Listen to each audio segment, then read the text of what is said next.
Did you get diabetes when you were young and have a difficult time talking to your doctor or your parents about taboo topics like drugs, sex, alcohol? On today's show, we have two incredible people to talk about this. Mary Comeau, who is an influencer, and Manasi Jaiman, who's a pediatric endocrinologist, but also a lot of experience in islet cell biology. This is the Taking Control of Your Diabetes podcast. I'm Dr. Steve Edelman. My good friend and colleague Jeremy Pettis is not here. He was too immature to be on today's podcast. He's not out of his teens yet. And I also want to say we did a whole video series of Mary and Manasi right here at our studio in San Diego that you will see online, social media, and all kinds of podcast platforms and other platforms soon. So let's start off. Mary, let's start off with the topic at hand. What's it like to have diabetes as a teenager? It is a roller coaster ride.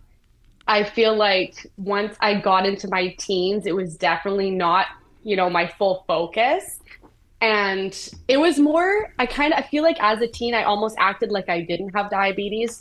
Like it was there, tried to, keep my blood sugar under control, but it was kind of just in my back pocket, if that makes sense. Because I grew up with it since I was 9. So I already was so used to having diabetes that it wasn't something to learn in my teens. It was just, I kind of knew what to do. Wasn't going to put on, my all into it. But yeah, it was a roller coaster ride for sure. Well, before we get into your experience with your early doctor relationship days, Manasi, is treating teenagers a pain? Because I've heard a lot of other pediatric endos say that is the worst group to treat. And I know you love it, but be honest here.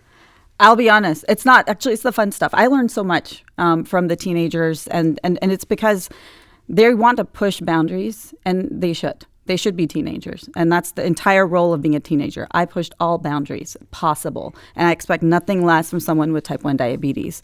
And we have to treat them like a whole person. You can't consider them because they're part of a disease. They're a person, and they happen to have type 1 diabetes. And it is our responsibility to guide them through those difficult years.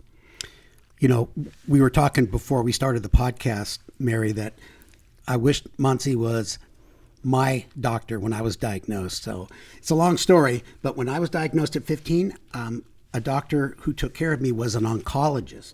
I didn't have cancer, maybe of my pancreas, but no, I didn't. And things are different. And I know you had a little difficult time getting someone to understand you, be knowledgeable about all the different technology. What was that like living in a little island in Canada? Yeah, well, when I was first diagnosed, actually, it was at my family physician. And they weren't even going to send me to the Children's Hospital. They said, if you don't live in Richmond, which is in Vancouver, they said, we're actually going to have to put you on a helicopter, fly you to Victoria, which is where I live now, just to go to that, hospital. Luckily, I just moved to Richmond, so I was able to go to the Children's Hospital. I found that was really interesting, too, because it was obviously an emergency scenario. But then growing up on the island, I had the same peds doctor most of my childhood going into teenage years. And then it was at that transition stage of going into adulthood that I struggled the most because I got switched for the first time to a different doctor. And it was very different from what I knew. And after I've been with somebody for so many years, and over the last couple of years, I started realizing like I actually have a choice to go find a doctor that's best suited for me, which I have. But that was a big struggle for me, was finding the right doctor at the time that I needed, maybe the most support in different ways. So that was definitely the toughest part. Yeah. It's a good time to ask Manasi. She knows that the topic in endocrinology for many years, diabetes, is a transition clinic, bringing kids in from their pediatric endos or their pediatricians to the adult. That's a huge challenge, and I've never seen one done correctly. So what comments do you have on that, Manasi? I mean, it's key, right? That word transition. Transition from teenager to adulthood, transition from what your body's done during your teenage years. Honestly, hormonal changes, growth, all of that needs to be taken into account. And that often is the misstep, because it's not just because as Mary already mentioned, there's so much variability, but it's because of all the other things your body is doing. And so to recognize kind of those developmental years, and then now you're hitting adulthood, because now you're also from a maturity standpoint changing as well, right? And so it's combining those things, and you're right, it's a very hard thing to do, and often I think often these centers can miss that. Yeah.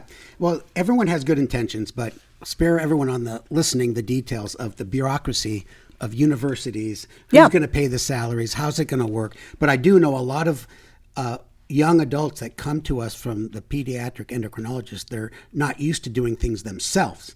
Yep. And they're not used to being coddled at some pediatric clinics. Yep. So Mary, let's go through some of the topics that you and Manasi did. They gave me 1 minute in the opening of the first video, and they said, "Okay, let's get people more close to our age." But we did have an espresso martini together. You'll have to. Yes, that was fun. Let's talk about dealing with parents, and I think it'll be interesting to hear, Manasi, how you deal with parents as well. But please, Mary. Yeah. I feel like it definitely changed from when I was a kid, teenager. Like when I was a kid, I was thankful because my parents had most of the responsibility. And now looking back, I'm like, okay, they let me be a kid. And I knew, certain things to do, my symptoms, when to test, take insulin, and those reminders were helpful. But then when I was getting into those teenage years, I was suddenly like, hey, don't remind me to bolus. Don't remind me to count carbs. I don't want those reminders. Oh, you're high. What did you do? And again, looking back, I can understand where they were coming from. But when you're a teenager, you're just like, I've got this, don't worry about me, even though I probably needed the extra help. But it was frustrating. Well, Mom, my A1C is only 11%. Why are you worried, Yeah, exactly, right? So, and it was definitely like the biggest thing were like the high blood sugars. So, and then obviously I'm in a bad mood if my blood sugar is high, and then your mom's coming around and being like, your blood sugar is high, and then you're irritated, and so did she follow your CGM values, or you didn't have that capability? I didn't have that yet. I only got on a CGM about 3 years ago, so it was all just the finger pokes and everything manual. Mary, I read that in the article that you did for us for our TCOYD newsletter, and that struck me. CGM has been around a long time. It's a life changer for type 1s. And where were you living? In some island off of Canada? Oh, yeah, you were. I am. That's shocking to me, though. Seriously. Yeah, I agree, because that's once I got online and started doing the social media stuff, that is where I immediately went out and got a CGM. I went to my doctor, asked for a Dexcom, and then I got one right there and then. But kind of the same situation is that doctor and me were not meeting at the same point. So he wasn't bringing up certain things like this, and I honestly, at the very end, didn't even want to go to him because it was honestly a negative experience each time, too, if that makes sense. The fact that you had to ask for it, please don't mention his name, because no one that hears his name will go to him. Okay, Manasi, how do you deal with parents? They come in, they're super concerned. That's got to be one of the biggest challenges in your field. It is. I mean, always. So as a pediatrician, a lot of people actually don't go into, in medicine, prefer not to go into pediatrics because they have to deal with parents. And it's difficult, but it's also, I'm a parent, so I get it. You want to have some ownership of your child's health, but you also have this.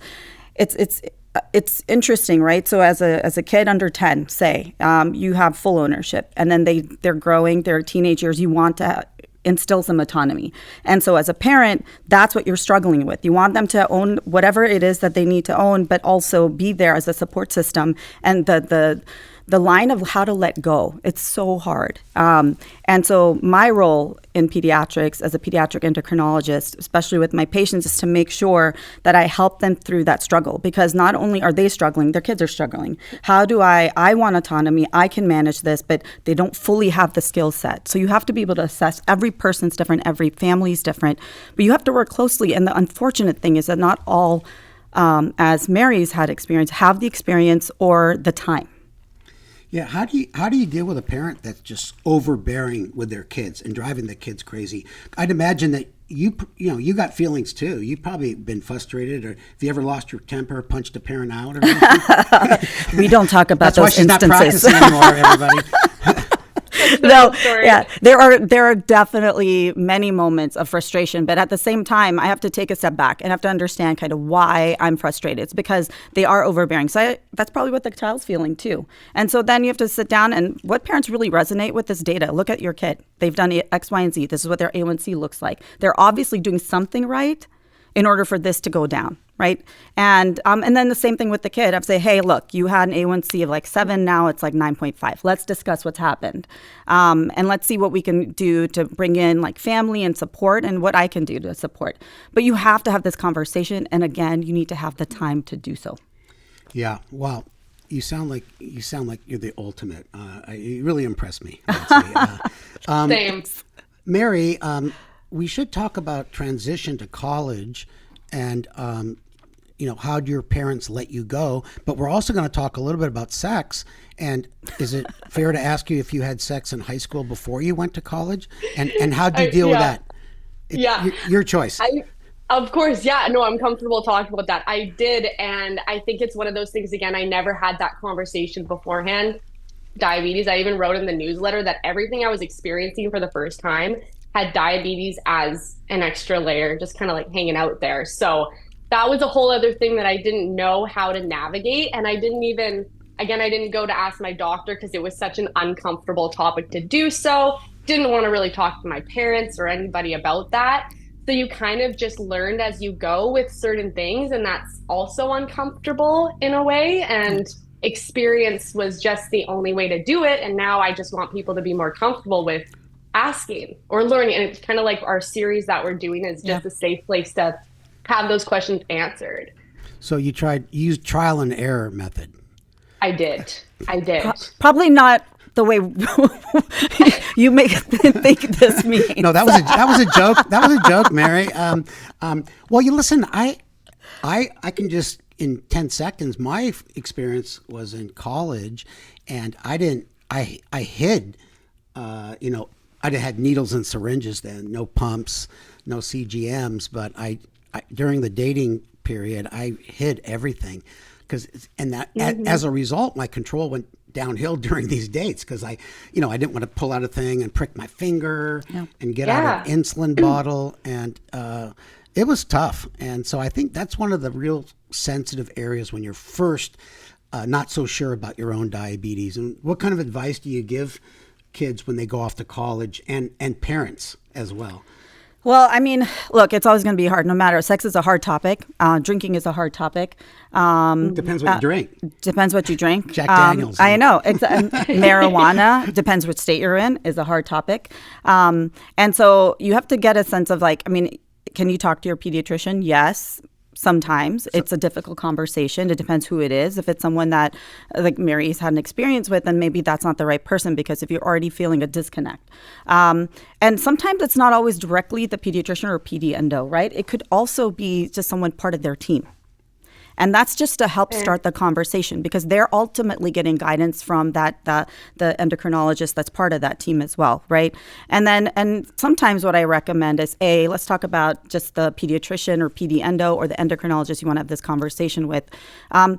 We actually touched base on this on one of our videos, but sometimes it's just like they're about to, you're about to exit the room and your parents have already left. You just say, hey, I still have some personal things to talk about. I guarantee that person, the endocrinologist will just take you back for a few minutes and maybe it requires another appointment and they can say it's for X, Y, and Z that we need to see this, the patient again and we'll just schedule this in next in a month. I know that's sometimes it's 6 months, but maybe they'll just get you in right away just to quickly talk about these specific questions you have and then see if there's something else they can do. But it's just, it's uncomfortable to bring it up. And sometimes when your parents are at these visits, you're going to have to kind of be on the sly about it, but that's okay to do. Just to know that you can do that. The other is that when you go off to say college for the parents, it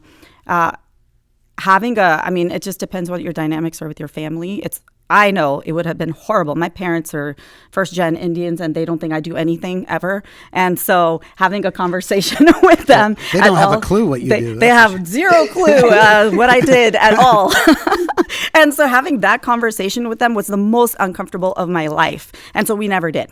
And what I would tell myself before is like, okay, they may not know exactly, but I need to find a support system. So it may be someone at college, could be a counselor at college. But find that person. It may not be your parents, and that is okay. I think that's the key, finding a support person. Yeah. It may not be your doctor. And I think nowadays there's so many more support groups out there that, if finding someone that understands what you're going through.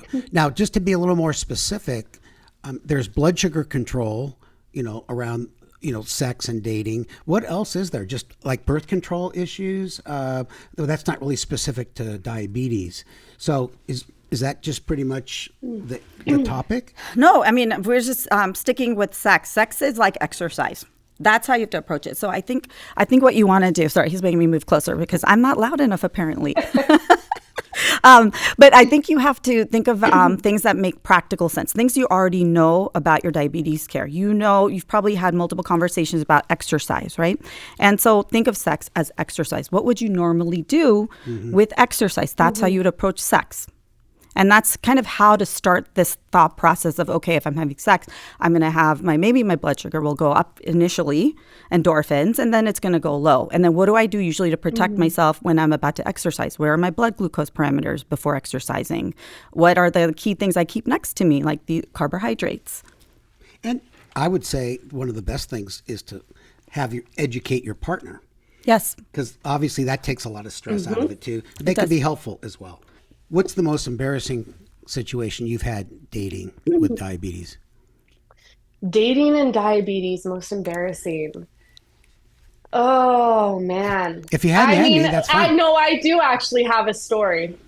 My boyfriend and I, it was probably the first few months of us dating, and he was over and I was getting ready for work in the morning. And I've never had to call an ambulance with diabetes, okay? Oh. I was in the shower. I was getting out, didn't have any clothes on yet. And I was like, oh, something's wrong. But I thought I was low. And I thought I was lower than, low, like ones or something. From how I was feeling, I thought I was about to black out. I thought I was about to fall. So I run out into the hallway. I say, call an ambulance. And he calls the ambulance. Long story short, I think I was just feeling faint or something. So then we have the ambulance on the way. My blood sugar was at 7. And that was his first experience into the diabetes world. But I was good. I was just fainting, and I thought. And yeah, it was a very awkward first, You'll never forget that story too. No, I will not. Yeah. Well, I mean, I would tell partners in this case that, if you feel comfortable enough to have sex, then there should be some kind of guidance into going into this, right? Those are like the gauges you should have. But even for partners who aren't familiar with type 1 diabetes, right? I think having it written out, like this happens, this is what you do at 1, 2, 3, 4, here are the 4 steps. And then give them like one sheet. Just has everything in there. Text it to them, whatever it is, but they have it available. So if these situations happen, especially if it's a partner that's consistent, so someone that even if you're dating and you have this guidelines for them and you say, okay, during sex, if we go out and like drink alcohol, and these are the things I want you to keep monitoring, and these are things you should have, and this is the phone number you should use, right? And look out for these symptoms. If I'm showing this, it's probably because, especially if you're drinking, sometimes a hypo and being drunk look the same. Yeah. Exactly. And also when you're wet in the shower, sometimes that can make you not recognize your lows or even over recognize because you're wet, you're sweaty. There might be some evaporation going on if it's cold outside the shower area. It could really be confusing. Yeah. There's a famous pediatric endocrinologist named Bruce Buckingham. Yeah. He spent his whole career at Stanford. And I did a couple workshops with him, and they were just to parents about their kids going off to college. And I'll never forget what he told these groups. He would say, and he's a funny guy, and he'd say, just make sure your kids sleep with someone every night.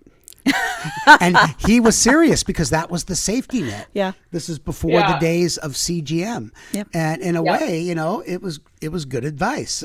So let's talk about, you mentioned alcohol, Muncie, and I think alcohol is a big thing for adults with type 1, but I couldn't imagine how complicated it get with teens and when they're just starting to drink. So why don't you go first, Muncie, and then let Mary talk about her nights where she got totally wasted.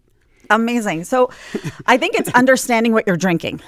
First, you have to have that education. Just have some knowledge of what you're having. Now, having drinks like light beer, lower carbs, like 6 grams of carbs at most for these light beers now, red wine, white wine, but teenagers aren't actually going into the wine area, I don't think, as much now. But who knows? Maybe they're bougier than I was. But it was like, whatever you could kind of find in terms of liquor. So there's certain White Claw. White Claw, maybe, but then they don't. I think they actually have like a sugar-free version of White Claw now, as a version of that. So, but they didn't when I had it. So. Not that I drank when I was a teenager, by the way. Well, at least it was only 100 calories. That could be worse, I guess. Yeah, exactly. But you have to look at the carb content, right? And so if you're drinking like high sugar drinks, then expect your blood sugar to go up. But the problem with alcohol inherently is that it decreases your ability of your liver to release sugar. And so the problem happens later, where you're not able to release that sugar when your blood sugar is falling. And that's a problem in general, what happens overnight. So that's the hypoglycemia you can experience. And so you just have to be cognizant of like that happening. So prepare yourself in terms of having those carbs available. Have that partner, have that support person that knows that you're drinking. As a teenager, it's a little bit harder. So you have to be really careful what you're putting in your body. I always say light beer, tequila, mix it with some diet drinks. I'm not giving recipes here, but I do think you need to understand. I've seen Dr. Jaiman drink. She's an expert on this area. Very carefully. Well, Mary, tell us about some of your experience. What is your favorite drink when you were a teenager? What is it now? Right now, it is definitely a gin and tonic. That is probably my go-to. Actually, no, I do like Caesars now that we're on the topic. Oh, wow. We did share an espresso martini. I think I finished yours after that video. I went to the airport. You drank my drink. I did. I was like, well, can't waste it. Yeah, and I feel like when I was younger, I was definitely drinking a lot of the sugar, cocktail drinks that were in there, Bellinis, anything. I wasn't really thinking about, this is going to be a lot of sugar. And then I'm thinking about my diabetes more in the night. But my biggest thing about drinking and growing up in those years was all of my friends knew I was diabetic. And I wasn't wearing a CGM at that time, but everybody always knew, like, have you checked your blood sugar recently, as little reminders. So I had a really good friend group around me. But again, you might not recognize those symptoms, and you're dancing and you're walking around a lot. So eventually, kind of like you said, you can plummet later. And that's what would happen to me. Now I don't drink as much now, but I do get more nervous of that now because I'm more scared of lows. But back then I know I'm going to plummet, going to have some food. I don't really need as much insulin for it later. And I think that's another thing too, is when you're out, you're dancing, your blood sugar's high, you might give a lot of insulin and maybe not think that you're going to come crashing right down. You're not thinking as much about, you don't want to think as much about it either. Right. You just kind of want to feel good and have a good time. But having my friends around was the best part, because even those little reminders and knowing that they had my back in case was really good. I can't imagine you doing it without a CGM. Yeah. Because, you're going to pull out your finger pricker, you're dancing. On the dance floor. No alerts and alarms. And they were available while you were partying too. It's just too bad that you didn't get access to those. So your message that you give at being an influencer is so important. Yep. Other people are learning from you. So now you said gin and tonic. I like gin and tonic, but it's I drink diet tonic because tonic tastes bitter. You wouldn't think it's as sweet as a regular Coke, but it is. And they don't have that at bars, unfortunately. No. Or like a diet 7-Up could be like a good other little option. Yeah. But exactly. And that's the thing too. When you're going to the bars, you have limited option if you want diet. So like a diet Coke and rum might be the best go-to. But yeah. And, I'd say the safest thing is in terms of the sugar and carb content is shots, right? But then the worst thing is it's such pure alcohol. So eventually, and so that's the problem with just having straight up shots. Though if I had to recommend something, I would do a shot and then I would that's it. And then drink like sparkling water or something else for the next like hour, see how you respond. Because that's literally the only way to gauge what alcohol is going to do to you without that sugar. I mean, if you were going to do it out. A lot of people can't take shots. No. It's too strong for them. I noticed that when Dr. Jaiman wants coffee, she just wants straight a couple shots of espresso. Okay, I don't know where you were going with that, no, I'm but just saying I'm you okay like with shots of concentrated coffee. drinks. So it depends what you like. And I know a Cosmo, which is basically vodka. It's a great hard drink. Yeah. A little bit of, cranberry juice, and they don't put that much in. Right. So it doesn't have many calories. And one of the most famous videos that I've done with Dr. Pettis, Jeremy, is drinking an alcohol challenge at my house. And he drank IPA, a double IPA called Pliny the Elder, very good beer. And then I drank Old Fashions with pretty much bourbon and a tiny bit of simple syrup.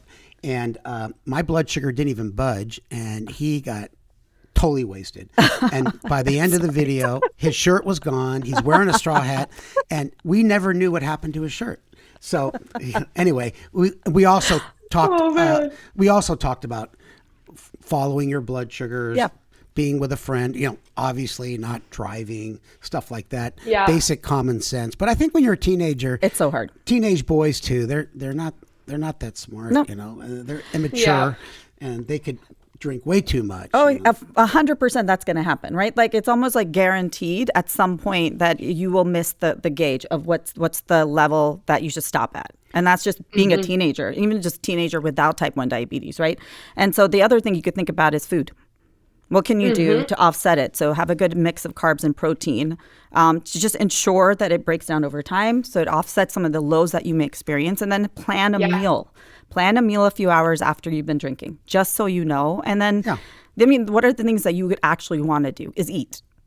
So you could plan that at least. Those are some of the areas of control. Yeah, no, that's awesome advice. Now, let's talk a little bit about marijuana. Yeah. Just because we're in California, we can... Yeah. Do that anytime you want. But that was a Frezza, by the way. That wasn't. Obviously. Right. What kind of advice do you do? I mean, there's so many drugs out there, but let's just stick to marijuana. And a lot of people vape, which is an easy, clean way to, smoke marijuana. And if you think about it, as a diabetic, there's no calories to marijuana. Yep. Of course, there's the munchies. There's the munchies. Yeah. Yeah, so that's what you have to look out for, right? It's not if you should or shouldn't do marijuana, it's what happens after. That's really what it is. So, and then what kind are you doing? So be just educated on the types of marijuana. If you're going to smoke it, just don't this will happen where someone just hands you something. You're like, oh, okay, I'll try it. But at least have an idea of what may happen. So you have like sativa, indica, you have hybrid versions, you have vapes. Jeez. I know, I feel like Bubba Gump at this point, but... Well, I've been into these dispensaries in San Diego. Oh my God.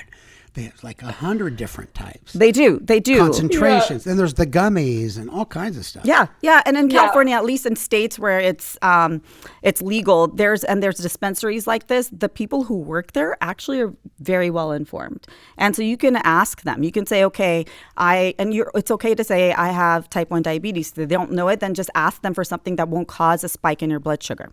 Right. And they can do that. But it doesn't hurt to ask. But educate yourself. Like sativa versus indica. One makes you a little bit more excited, like sativa. It can make your heart rate go up. And then if your heart rate's up, then maybe you have more energy. And then you have a decreased appetite, so you're not eating as much. Did you say if your heart rate stops? No, it goes up. That's not good. It goes up. It doesn't stop. Don't take it if that's the case. If your heart rate stops. Then you will not be smoking anymore, ever. Not at all. Well, I was at a concert with a buddy, and he had a vape of strong marijuana. And I said to him, he was about to go to the restroom, and I go, what I actually know this story. Yeah, he said, Steve, take a deep inhalation for 10 seconds. I could barely do that for 10 seconds. Oh, no. And then I couldn't move the rest of the night. And I slept in my car till 3 a.m. Steve, you're a liar. I did not say that. That's not how it went. You said 10 seconds, Eric. I said 2 seconds. Eric. He clearly heard 10. This is Second. where the problem started, But Eric. it was one of the best nights of my life. I don't remember it, but it was really good. And it was Chicago, right? That's Chicago, a band yeah. from my era. Well, Mary, do you have any experiences outside of marijuana? And if you don't feel comfortable, answering that, there are Canadian police people listening. So, Oh yeah, no, it is definitely a big thing here. Oh, really? In BC, it's very, very big. Yeah. like what? All marijuana. That's like, I feel like a lot of people here honestly smoke a lot of marijuana rather than drinking. Like it's very, very big here. So for myself to add to that, I would say definitely the munchies part, like you touched on, is the biggest because all you want to do is eat or you're going to fall asleep. So having those CGM alarms on is going to be really helpful. But the munchies is a big thing because like make sure maybe you have some good low carb snacks so you can kind of keep going and not overdo it. Maybe is some good advice. Yeah. That's smart. Well, what A about? charcuterie board. Yeah, I mean, do you actually get the zigzag and roll it, or is it like a vape? They do it in all types of way. When I have tried it, it would just be in a joint. And then I have tried gummies before too. So Yeah, yeah. edibles is a good thing to Yeah. talk about actually because it's a slower breakdown. Go for it. So the effects Exactly. actually happen later. And so be mindful of that because like it just prolongs what you may feel with a vape. Vape is like a quick hit, obviously, from your Right. own personal experience. Yeah, 10 seconds. I can't even try it now. Start counting. That's appropriate. That was 2 seconds. Well, no, I don't have, yeah, whatever. So I think just to be aware, like, right, it's more potent when you do it through a vape versus an edible because the edible just needs to be broken down in your body, so it'll take longer. Yeah. And different types of marijuana have different effects. It can make you sleepy, tired, make you excited. Make you sleepy, tired means that your blood sugar may not actually go low, but it go opposite, right? And so you have to be careful. And then eventually will go higher only because you're going to eat. Most of these can cause munchies, so you have to be aware. Yeah, and there's Yeah. there's actually a physiologic reason for these cannabinoids. They do stimulate the appetite. They do. Well, you just talked about getting sleepy and tired. Let's finish up our podcast talking about driving. Yeah. As a teen, first getting your license from the viewpoint of the professional to my left, and you, Mary. Let's talk about your Yeah. experience driving. Did you have to beg your parents Yeah. to get your license? I did not. So they were all for it and it was good. But yeah, and I would always just make sure my blood sugar was like above 5, the 5 before you drive rule, which I don't know what 5 is over there. We talk about it, It's yeah. measured Like, and we do differently, about like yeah. 100. Yeah. Exactly. So just always making sure I'm good. Also not too high because then I am foggy, but I don't even know if there's actually a rule against driving if your blood sugar is too high. But you want to be, as coherent as you can be when you're driving. So, yeah, that was the biggest thing, but it didn't really, I think maybe the biggest thing, even recently, I just got mailed this kind of like a medical form. So that's the only thing that's kind of come up every few years is your A1C has to be at a certain level and your doctor has to sign off on it. And it can be very random. So for people that are maybe in their teenage years going into adulthood, aren't focusing as much on their diabetes, they could kind of get hit with okay, maybe my doctor's not going to sign off on this and you can't keep driving. That's one thing that I didn't talked about a lot. So yeah. Is there anything you have to fill out? You know what? I was just saying, we don't have that rule I don't here. think so. Now, if you get in a car accident, Interesting. no. And you know what's really dumb? The DMV, Department of Motor Vehicles, if your A1C is like really low, they go raw. And if it's high, they say, oh, you might not be able to drive. Like, once again, they only ask if you've gotten an accident. And they don't realize you're not going to Right. pass out from being a little bit high or even high. No, But you are going to no. pass out if your A1C is 5.6. Exactly. That's a so- really good point. Yeah. So, we don't have that. Like I said, unless you've gotten in a car accident or Yeah. you show up to the emergency room from an accident where you got low, then you lose your license for a while. Yeah. And then folks like Monty and myself, we have to fill out a big stack of forms for you, irresponsible. Oh, no. Okay. What were you going to say about driving, Muncie? I think it's just like a quick tagline I like to use with my patients was check your sugar, take your sugar, and then go. Right. And so when I say take your sugar, so that just means like have some carbs, the carbs available in your car.